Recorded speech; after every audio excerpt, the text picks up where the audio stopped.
Hello, everyone, and welcome to the inaugural episode of a new podcast brought to you by Benchmark Products. I'm your host, Gabrielle, and today we're going to be talking about Annex 1, how to make sure your sterile manufacturing facility is ready. And we're actually joined on today's episode by Chris White, who is the Global Head of GMP at Adamas Consulting. Thank you for joining today, Chris, and welcome. Absolutely. My pleasure. Thank you for having me. Of course. Well, you know what? To start off, let's go with an easy question. Let's go with a little introduction. If you could go ahead and just give us your name, your title, and just what it is you do within your industry.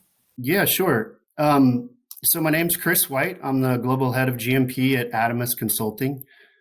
So what we do at Adamas Consulting is we have a global quality and compliance consultancy. So we have several different practices.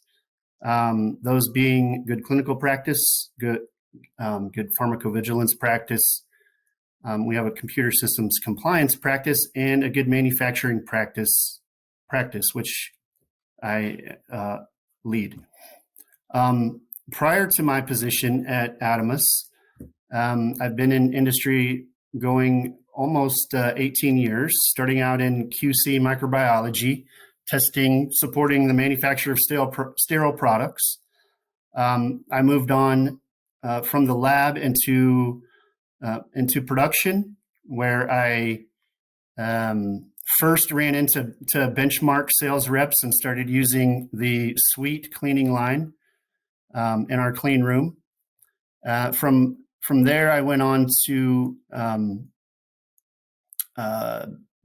quality management and was a quality manager at a aseptic site, and stayed in quality management in different capacities, from sterile filling to clinical supply management, and more recently was a director of GMP at PRA Health Sciences and oversaw a new facility, aseptic facility, in Kansas City prior to joining Adamas, and I've been in my current role at Adamas for about a year and a half now.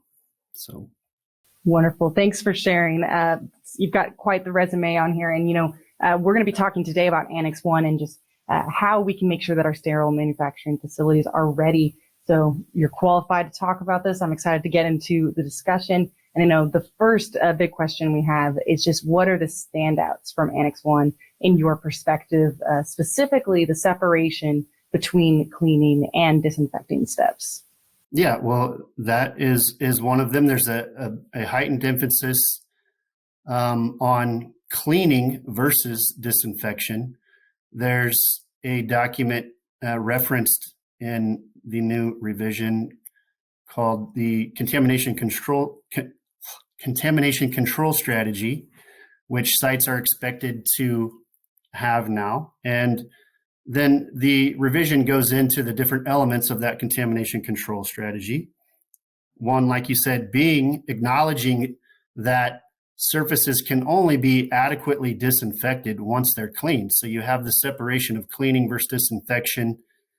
And the other big takeaway for me was the heightened focus on material transfer, which has to do with monitoring the materials throughout your facility, and as they're transferred into your more critical areas, how to mitigate the impact of the risk of contamination during that process.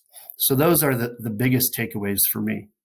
Well, let's go a little bit more into the cleaning and contamination, especially with applying disinfectants adequately and the best we can. So, what are the sources of residues on clean room surfaces? What are the implications of maybe putting disinfectant on before removing any kind of residues? Right. So the sources of your residues, some common sources are your disinfectants themselves, phenolic disinfectants, as well as some of your sporicidal agents, which have combine several chemical compounds to get the sporicidal activity. Lubricants from equipment can also be a residue for your facility. The implication of not incorporating a cleaning step in your disinfection program is if you're not removing those common residues from surfaces, then you're applying disinfectant over the top of those residues, right? And so your disinfectant isn't contacting the surface that you're intending to disinfect. The other thing that can occur is you can get bioburden that remains dormant under those residues, potentially in spore-forming organisms that remain under those residues that are not removed because they're not subject to the or exposed to the disinfectant, protected by their residue. So it looks bad on your facility because you can see the different residues as they build up over time, and there's a heightened risk of shifts in microbial control should those an unknown source of contamination be then released. Yeah, so not being able to properly disinfect can potentially cause so many issues coming up in the future. So it's best to get it right at the source, clean appropriately, and get that disinfectant to really work well. So that being said, I want to know, in your opinion, what are just some of the best products that you've been using? Yeah, well, in my time as a clean room supervisor, that's when I was first introduced to the suite line of cleaning supplies. And I in discussion with the benchmark sales rep, he just asked me what I needed. And so, I asked my team, what do you guys need? And they said, we need something that is simple to use and is not going to kill our backs, is not going to be heavy to lift, And so we implemented the touchless suite mopping system, and it got me major brownie points with my team, and they very much appreciated that. But then, as we came to understand the product even better, we understand really the biggest value that the suite line brings to the table is the ability. It is the use of ultrafiber technology, which allows you to remove residues, make better surface contact with the surfaces that you're trying to disinfect. And it also contains the contamination without transferring it from one surface to another, right? And so that really showed up in our environmental monitoring data following the implementation of our suite line. So from experience, the suite touchless mop line is by far the best product I've ever used. Yeah, because that's so very important. You don't want to transfer to another section of the facility at all. I mean, these are things. Right. Yeah. Sometimes you see sites that don't put an emphasis on the materials that the cleaning supplies are made from, and sometimes they're bringing in materials that may shed or that may just push the contamination around, as opposed to picking it up and removing it. How should manufacturers actually be approaching, updating their cleaning and disinfecting SOPs? How would you approach that? Yeah, absolutely. So first off, the separation of cleaning and activities with disinfection activities. You want to periodically clean your surfaces to make sure you have that residue removal step in place, so that when you come behind and disinfect, that your disinfectants are making adequate contact with the surfaces and getting the optimal disinfection. Another piece would be dedicated procedures for material transfer into your more critical areas.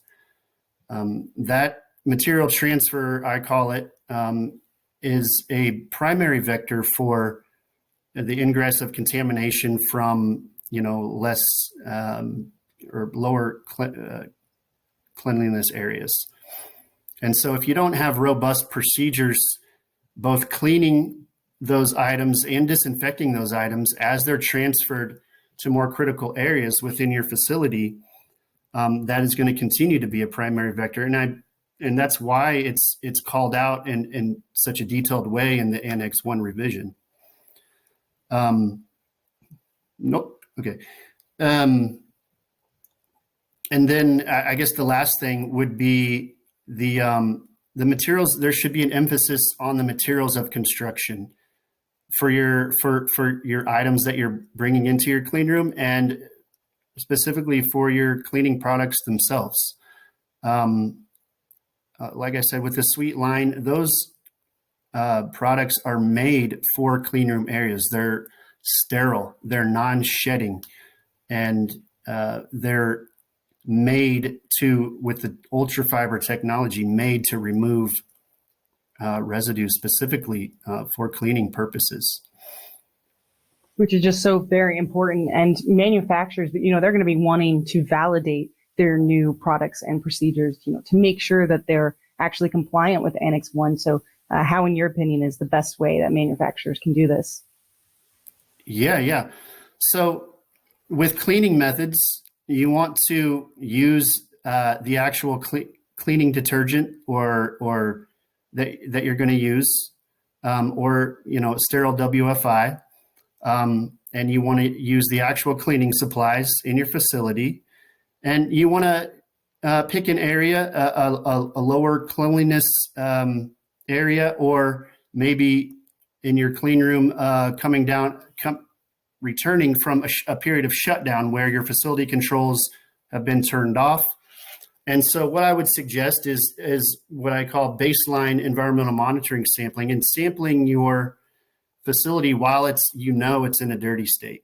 And it's okay to recover heightened levels of bioburden during this time.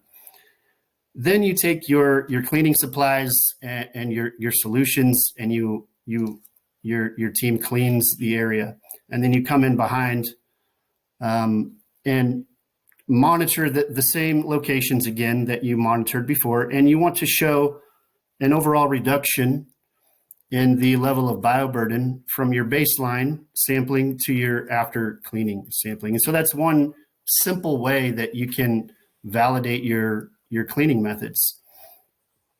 Well, the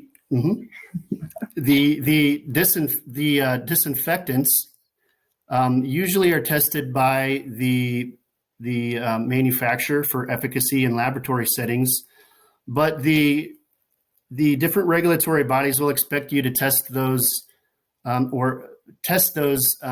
disinfectants in your actual facility as well. So the disinfectants should have laboratory scale studies as well as studies in your actual facility. So the combination of your cleaning methods effectiveness with your disinfectant efficacy, both of those combined go to validate your cleaning and disinfection program. So they go hand in hand for sure. Absolutely. Well, manufacturers, they want to be confident that their new procedures are not going to be the cause of any future excursions. I know that you had mentioned in previous discussions that maybe some previous roles you were able to rule out suite cleaning products as a source. Can you talk a little bit about that? Yeah. So because the suite cleaning supplies were so effective in removing contamination from the area, physically removing contamination from the area, and they're very effective at, like I was saying, liberal application of the disinfectant. So even though your operators may be having a bad day or whatever the case may be, and maybe an off day, you can rely on that consistent application from the suite cleaning supplies. And so that gave me peace of mind as a cleanroom supervisor. And I was able to speak to that when we had different excursions or whatever, and speaking to the strength of our cleaning supplies and the strength of our methods, you can rule those things out fairly quickly when that's in place, when you have validated methods in place, when you have high quality cleaning products that you're using. You can rule that out and then focus your efforts on the underlying root causes, which could be your personnel and material flows, or like I was talking about earlier, material transfer is always a primary vector as well. So overall, that the suite line really, as a supervisor, gave me peace of mind that that there was a level of consistency established in the cleaning and disinfection program. Fantastic. Well, that wraps up the conversation for today. So thank you, Chris, for joining us on today's podcast discussing Annex 1, how to make sure your sterile manufacturing facility is ready. Thanks to everyone who tuned in today. And if you'd like to learn more, please visit benchmarkproducts.com and look for this podcast wherever it is you get your podcast at. Thanks a lot, Chris. Absolutely. Anytime. Thank you.